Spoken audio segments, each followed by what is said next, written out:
Something that I'm pleased with is our seal kit came in great time. I ordered this and received it in less than a week, and this came from overseas. This is pretty much an internal seal kit. This has all my screens and different type of O-rings that would go around our oil tubes. Luckily, this aftermarket set has them already around them, but the original set, whereas these were taken out, the seals were, of course, they're tight in place. So when you pull these apart, you can have the seals splitting, they can crack, become brittle, or just the rubber tears because they're snugly in position. So luckily this internal kit came with mostly all of those. It would have been nice also, but that's asking for a bit much, if these also came with the differential seals. So I do have to order a differential seal for the left and right side of the case. So I'll press this one out and order a new seal for this one. I already pried this one out because you wanted to take it out before you put in your diff. But I just have to order a couple extra seals, and that will be on the external housing. We do not want any type of transmission leaks, let alone the price of the transmission fluid. But we don't want any leaks, period, let alone a leak on a racetrack and being shut down for that. But everything's coming along pretty good. I had to make a slight detour over the weekend and stop working on this because I received an email from the manufacturer that said he needed cylinder head molds for the combustion chambers. So that's what we have over here, and they turned out excellent. These are for the intake and the exhaust and the whole combustion chamber itself for the front bank and the rear bank of the engine itself. You can see how these match up excellent, and it's extremely important that they have these molds. You can see like the intake valves are on a different angle. My fuel bowls right here for the front row versus the rear row of pistons, the valve reliefs are different. So the fuel bowls, this is facing the front of the engine where the direct injectors will spray fuel into each one of these bowls. But you can notice the difference for the valve reliefs over here on the exhaust side versus the valve release for the exhaust side here. So I'm going to make sure I talk to the manufacturer as well so that they can make sure we have the proper clearance for running some high lift race cams as well in this engine. And that way it's definitely a little more clearance as far as over here, as far as our exhaust as well as our intake. The valve release a little bit deeper so that way we can run more duration. But these turned out very great. I labeled each one. I have to package them up. I actually, when I install these inside the cylinder head for the spark plug hole, I used a plug. I measured the stock distance of the original factory plug of how far it protruded into the combustion chamber, and I used this rubber plug for reference. So you can actually see where the epoxy actually seeped down a teeny bit into the spark plug threads. That's pretty great. But the main point is I have the proper dimensions in here for my fill bowls. So when they design these pistons, they have to make sure they have that proper clearance, and this gives a good reference for making sure they have that clearance and the bowl is deep enough so that we do not have any type of piston to spark plug contact. In the engine assembly room, and have a video playing of a Lamborghini Huracan V10 engine that's being stripped down. And one of the things you can observe in this video is how close the combustion chambers are to one another. So, of course, this engine wasn't originally designed, the V10 engine wasn't originally designed for forced induction, but they can produce some serious horsepower numbers under boost and make some, great power, as well as the 2.5T. That's why you're seeing 2.5T engines hitting in excess of 1,000 horsepower.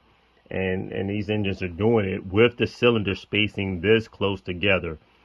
You can see that this was a direct injection engine. You can see the ports for the direct injectors. And as I stated, it's close together. So, of course, that will limit overall boost being run per cylinder. The advantage that I have stated with the VR6 engines is you can see these engines spaced apart great. The spacing between the cylinders are awesome. I like this because you have a greater distance and have less likely of a chance of blow through or crossover between cylinders because they're spaced so far apart.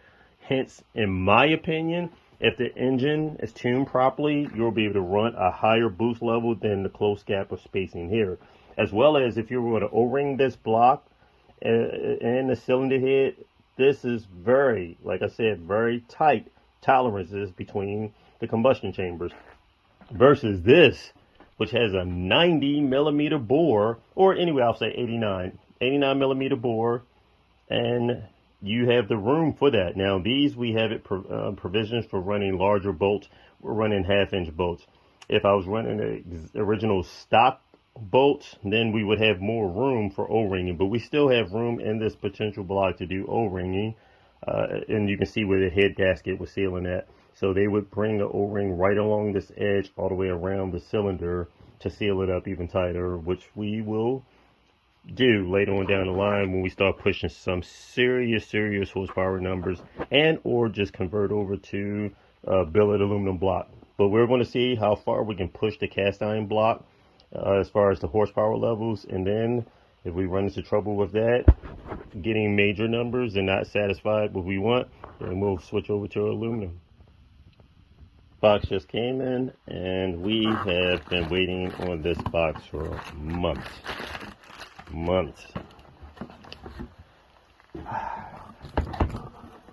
Wrist pins for our pistons. Let's check it out. They should be longer than these. The original factory ones. That's a plus size.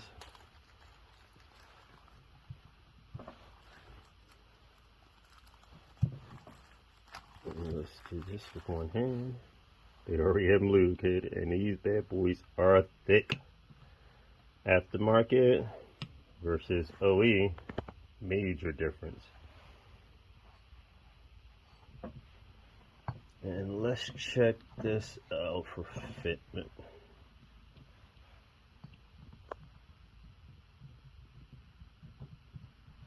Okay, that is what I am looking for.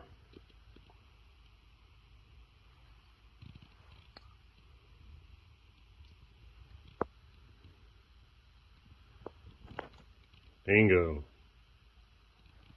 That is exactly what I'm talking about. Woo! Back into action, baby. I'm bolting an adapter plate to the transmission housing, but the downfall is some of the bolts are not threading into this far enough like I would like. As you can see, these have a lot of remaining threads, so I have a longer bolt that'll bottom out and thread all the way up into it, as well as this other bolt right here. I shaved it down. The clearance was at the edge, just sticking up a little bit.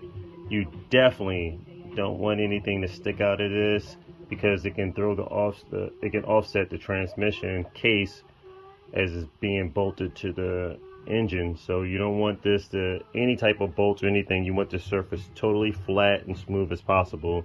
If this is to stick out, it can cock and put the transmission bell housing on a slight angle, and that can increase the destruction of a transmission case a lot sooner than you would like. Found another grade 8 bolt that fits perfectly in here, and it sits just below the surface of the deck, so that works out nice. It's a grade 12.9. I'm going to take it out, put some blue Loctite on it, put it right back into position. Prepping to install the oil tubes in the transmission, so I laid out the original ones, marked them, and preparing to install them while watching drag racing Texas 2K. I have all the billet aluminum oil tubes in. They turned out pretty good. I lubed everything up before I put them in, and one of the techniques that I use while lubricating everything and putting grease inside the ports is to use a makeup brush. Of course, the strands of hair is made a lot better on the makeup brush because they don't want hair popping off into your eye, versus the typical brush that a lot of us use purchased, and these strings will come off, and you don't want any of these strings to get clogged up into a port. So they turned out pretty good. I just installed one of the sensors right here, and next I'm about to put the valve body on. I'm taking some of the O-rings off the valve body and installing new O-rings all around, and about to bolt this bad boy in. Coming along pretty good. I have the valve assembly already installed, billet oil tubes in, new O-rings and seals on this body itself, and of course the speed sensor connected also. So now I'm going to go ahead, put the pan on. The pan's already been cleaned out, and I'm going to do something a little bit different. I'm going to put a magnet in the bottom of the pan. Typically on transmissions, they keep a magnet in the bottom of the pan to collect any type of metal debris from when the gears seat, and of course when they wear, it'll collect the particles. Now the factory filter does have magnets on it, but that is recessed a little further in the back part of this transmission right up under here. But I would definitely like to put a magnet right up under here, so that way any type of debris that collects in here will also be picked up. It still has plenty of clearance to put a magnet up under here into the bottom of this oil pan, and that'll be just a little extra protection and measure of safety. I have a spare magnet installed in the pan, and I will go ahead and put this pan on and mount it into position.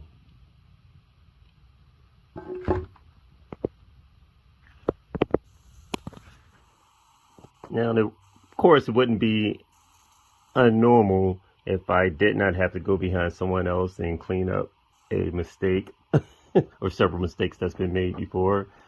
Unfortunately, that's become the norm when it involves me for whatever reason, I'm not sure. But anyway, this hole needs to be drilled out a little bit larger in order for me to run a bolt through here and thread into this machine groove right here.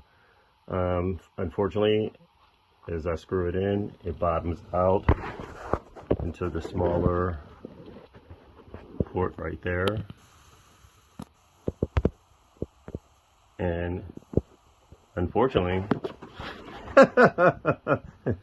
little extra small challenges that I need to do just to keep things moving forward. Okay, I just installed the oil pump drive sprocket, and I put a heavier duty snap ring on there, one that has more spring tension. The original factory one, usually these are one-time use, and once they spread out and expand, they do not have the same type of spring, and usually they'll stay open and have a lot of play. So this is nice and snug on the shaft, enough that I can move it with my finger, but as you can see that the jaws are spread open, so it still has quite a bit of spring tension to lock it in place. This one, as soon as you really spring it in and snap it over top of this tapered shaft, and you snap it into place, usually the jaws are spread open, but it flops around quite a bit loose. So when I took it off, I can literally spin it around very easy onto the shaft.